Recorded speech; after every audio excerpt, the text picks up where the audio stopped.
नमस्ते बच्चों। आज हम लोग पर्यावरण पाठ 1 आइए स्कूल चलें को पढ़ेंगे। आप रोज़ स्कूल जाते हैं। सभी लोग अलग अलग तरह से स्कूल जाते हैं। यानी जैसे आप रोज़ स्कूल तो जाते ही होंगे। इसमें से सभी लोग, बहुत सारे बच्चे ऐसे हैं जो स्कूल जाते हैं और वो अलग अलग तरह से जाते हैं। कोई पैदल चल कर जाता है, कोई ऑटो रिक्शा में जाता है, कोई साइकिल से, तो कोई स्कूटर से।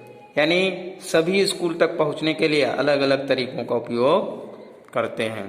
सभी जगहों में, इलाके में ऐसा नहीं होता है। कुछ जगहों में तो स्कूल तक पहुंचना बहुत ही कठिन और चुनौती भरा होता है। आइए बच्चों, हम कुछ बच्चों से मिलकर पता करें कि वे अपने स्कूल तक कैसे पहुंचते हैं। यानी ये जो चित्र है, रिक्शा वैन यानी रिक्शे पर बच्चे बैठे हैं। हम अहमदाबाद शहर में रहते हैं। स्कूल हमारे घर से बहुत दूर है।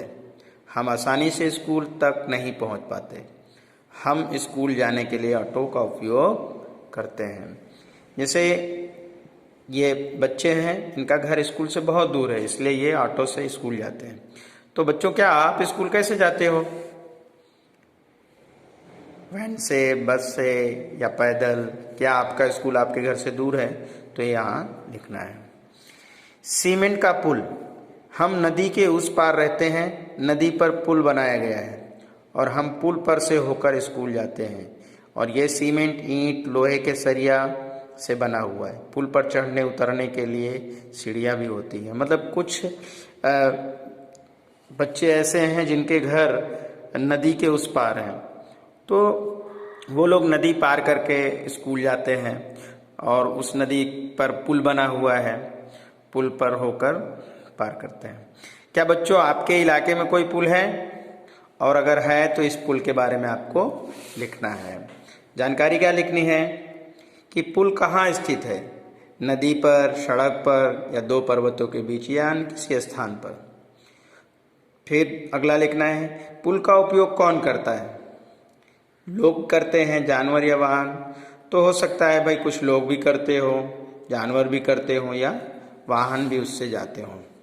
पुल बनाने में किन किन चीज़ों का इस्तेमाल होता है, उसकी सूची बनाइए। तो बच्चों, पुल बनाने के लिए हमें सीमेंट की ज़रूरत पड़ती है, लोहा, बालू, रेत, ईंट की भी ज़रूरत पड़ती है। अगला है कि आप अपनी कॉपी में पुल का चित्र बनाइए और उस पर से गुजरने वाले रेल, वाहन, जानवर और लोगों का भी चित्र बनाइएगा। अब हम आगे पढ़ते हैं। सोचिए, अगर पुल नहीं होता तो क्या क्या परेशानियां होती? आप सोचिए बच्चों। जैसे आप किसी नदी के, आपके गांव के उस पार नदी है और स्कूल दूसरी साइड में है, तो पुल नहीं होता तो आप कैसे स्कूल आते?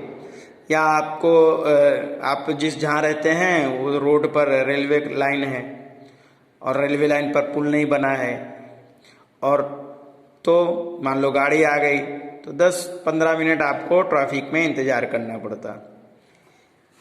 इस तरह से बहुत सारी परेशानियां होती हैं। अब आइए कुछ अन्य तरीके देखें जिनसे बच्चे स्कूल पहुंचते हैं। ये जो चित्र है वो बेट द्वारिका का है। गुजरात के कुछ भागों में पानी होने की वजह से बच्चे पानी को पार करने के लिए नावों का इस्तेमाल करते हैं। हम ऐसे ही इलाके में रहते हैं और नाव में बैठकर स्कूल जाते हैं। बेट द्वारिका भी ऐसा ही इलाका है। ये देखिए, नाव पर जाते हैं। यहाँ पर प्रश्न है बच्चों, क्या आप कभी नाव में बैठे हैं? और यदि बैठे हैं तो आपको कैसा महसूस हुआ? ये लिखिएगा। जैसे मैं बैठा हूँ और मुझे बहुत अच्छा लगा था। पानी पार करने और क्या तरीके हो सकते हैं? यानी पानी को पार करके आप और कौन कौन से तरीके से जा सकते हैं? जैसे कि पानी पार करना है तो नाव के द्वारा हम जा सकते हैं, स्टीमर के द्वारा जा सकते हैं, पाइप पुल के द्वारा जा सकते हैं। इस तरह से हम नाव को पार कर सकते हैं। अब स्कूल जाने के कुछ तरीके हैं, जैसे ऊंट गाड़ी। ये देखिए, ये बच्चे इस ऊंट गाड़ी पे बैठे हैं। हम रेगिस्तान में रहते हैं। हमारे यहाँ दूर दूर तक रेत ही रेत नजर आती है। दिनों में रेत खूब तपती है और हम ऊँट गाड़ी में बैठकर स्कूल जाते हैं। मतलब ये जो चित्र है वो रेगिस्तान प्रदेश का है। रेगिस्तान में खूब रेत पाई जाती है और वहाँ पर गर्मियों में खूब रेत तपती है, जिससे वहाँ चलना रेत पर दूभर हो जाता है और रेत में पाँव भी फंसता है। लेकिन ये जो ऊँट है इसके पैर बहुत ही गद्दीदार होते हैं और ये पानी एक सप्ताह तक, एक बार पीने के बाद कई सप्ताह तक पानी इसको पीने की ज़रूरत नहीं पड़ती। लगभग एक सप्ताह तक ये पानी बगैर रह सकता है। और जानते ही हैं रेगिस्तान में अगर प्यास लग जाए तो वहाँ पानी की व्यवस्था नहीं है। अब ये बैलगाड़ी को देखते हैं। हम गांव में रहते हैं, ज़्यादातर ये देखा गया कि जो बैलगाड़ियाँ होती है वो गांव में ही होती हैं। हम बैलगाड़ी पर बैठकर हरे भरे खेतों में धीरे धीरे निकलते हैं और फिर जाकर हम स्कूल पहुंचते हैं। यानी गांव में खेत खलिहान भी होते हैं और बच्चे बैलगाड़ी से होकर स्कूल जा रहे हैं। तेज धूप या बारिश अगर आ जाती है तो हम अपनी छतरियां खोल लेते हैं। देखिए यहाँ पर बच्चे छतरी खोले हुए हैं। तो गांव में जो खेत खलिहान रहता है और बच्चे स्कूल किससे जाते हैं? बैलगाड़ी से। आप जहाँ रहते हैं बच्चों, आप जहाँ रहते हैं वहाँ ऊँट गाड़ी या बैलगाड़ी है? यदि है तो आप कॉपी में उसका चित्र बनाइए। अब है साइकिल की सवारी। ये देखिए कुछ बालिकाएं साइकिल की सवारी कर रही हैं। हमारा स्कूल दूर है। पहले तो कई लड़कियां स्कूल जा ही नहीं सकती थी, पर अब वे साइकिल से आसानी से स्कूल जाती। मतलब पुराने ज़माने में लोग स्कूल दूर होने की वजह से लड़कियों को स्कूल नहीं भेजते थे कि भाई बहुत दूर है तो कैसे स्कूल जाएं। तो आज साइकिल की उनके माँ बाप ने साइकिल दे दी है तो वो साइकिल से स्कूल जाते हैं। अध्यापक के लिए जब हम जानवरों को गाड़ियाँ खिंचवाते हैं तो वे कैसा महसूस करते होंगे? जानवरों के प्रति संवेदन जागृत करने हेतु तो इस मुद्दे पर चर्चा करना है। तो बच्चों, हमें जैसे ऊँट है, बैल है या घोड़ा है, इन सब से अगर हम, जैसे ऊँट से हम ये गाड़ी खिंचवा रहे हैं, बैल से गाड़ी खिंचवा रहे हैं, तो हमें उन्हें परेशान नहीं करना चाहिए। जैसे इधर उधर कभी भागते हैं तो हम उनको चाबुक से मार देते हैं, तो हमें उनको मारना नहीं चाहिए। हमें जानवरों की रक्षा करनी चाहिए। वे भी तो इस प्राकृतिक, हमारी इस वातावरण के, यानी प्रकृति के जो है एक जीव हैं, तो उनका भी अधिकार है। तो हमें जब जानवरों को कभी परेशान नहीं करना चाहिए, उन्हें मारना नहीं चाहिए, उनके साथ हमें अच्छे से व्यवहार रखना चाहिए। आपको साइकिल चलाना आता है? यदि हाँ तो किससे सीखा आपने?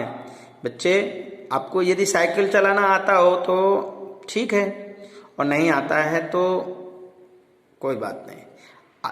आपको प्रश्न लिखना है कि आपको साइकिल चलाना आता है? यदि हाँ तो किससे सीखा? तो मुझे तो आता है भाई, मैं अपने भाई से सीखा था। आप स्कूल में हमारा जो स्कूल है उसमें कितने बच्चे साइकिल से आते हैं? तो ये आप अपने टीचर या सर से पूछकर लिखिएगा। मेरे स्कूल मेरी गाड़ी। हम स्कूल से बहुत दूर रहते हैं, हमारे लिए स्कूल की ओर से गाड़ी की व्यवस्था की गई है। हम रोजाना उसी गाड़ी में स्कूल पहुंचते हैं। मतलब कभी कभी होता क्या है कि जो कुछ स्कूलें होती हैं वो गाड़ी प्रोवाइड कराती हैं। तो बच्चों, आपका स्कूल घर से दूर है या पास? ये लिखिएगा। अगर दूर है तो दूर लिखिएगा, पास है तो पास लिखिएगा। और आपके स्कूल में वाहन की सुविधा है? यदि है तो आप किस वाहन से स्कूल जाते हो? जैसे कि आपके स्कूल में है तो हाँ लिखिएगा। और आप कैसे आते हैं? वहाँ वैन से आते हैं, रिक्शा से आते हैं या बस आते हैं? यानी आपके स्कूल में जो वाहन है वो क्या है? बस है, रिक्शा है, वैन है, क्या है?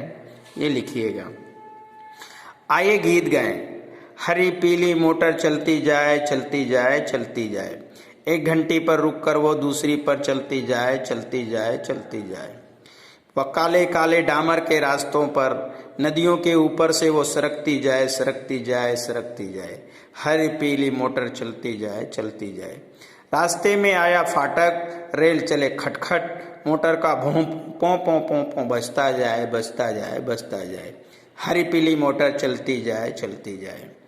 खिड़की पर बैठा मैं देखूं गाय और भैंस, ऊँटों का कारवां चलता जाए, चलता जाए, चलता जाए। हरी पीली मोटर चलती जाए, चलती जाए। बच्चों, यहाँ पर गीत है कि जो गाड़ी है वो हरी पीली रंग की है और वो चली जा रही है, और वो एक घंटी पर रुक कर दूसरी पर चलती जाती है। मतलब एक जगह से रुकती है, दूसरी जगह पर जाती है और चलती जा रही है।